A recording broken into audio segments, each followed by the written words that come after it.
গেছো? খুব খুব জানতে ইচ্ছে করে। সেই ধোঁয়া ধোঁয়া গন্ধটা এখনো গায়ে মাখো, নাকি অভ্যেসটা বদলে গেছে? কাছের মানুষ কেউ আছে? বাড়তি সময় বন্ধুদের সাথে আড্ডায় কাটে? আগের মতোই ফেসবুকে চোখ রাখো, নাকি নুয়ে পড়ো পরিবারের দায়িত্বভারে?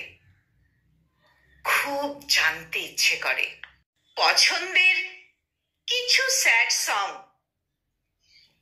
বার করে শুনতে, এখনো বুঝি সেগুলো শোনো ভীষণ মন খারাপের দিনে? খুব খুব জানতে ইচ্ছে করে। হয়তো সেই আন্তরিকতা, মুগ্ধতা আজ ঘৃণায় পরিণত। পছন্দের কিছু স্যাড সং বার করে শুনতে, এখনো বুঝি সেগুলো শোনো ভীষণ মন খারাপের দিনে? খুব খুব জানতে ইচ্ছে করে।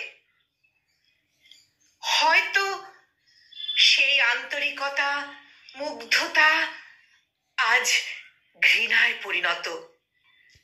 হয়তো সে আন্তরিকতা, মুগ্ধতা আজ ঘৃণায় পরিণত।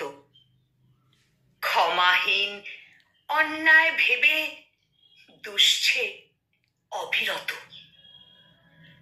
দূরে যাওয়ার কোনো উদ্দেশ্যই আমার ছিল না। নিরপেক্ষভাবেই প্রস্থানের পথ প্রশস্ত করেছিলে। মেনে নিয়েছি কখনো চলে যেতে হয়। নিষ্ফল প্রচেষ্টায় আঁকড়ে ধরে রাখা ঢেউয়ের প্রতিকূলে। স্বেচ্ছায় কেউ বেছে নেয় একলা চলা, বা কেউ বেছে নেয় পরিস্থিতির চাপে। যাক, সেসব পুরনো কথা।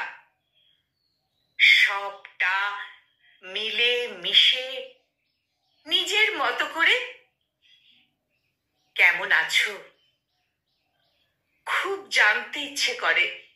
জানো, তুমি কেমন আছো খুব খুব জানতে ইচ্ছে করে।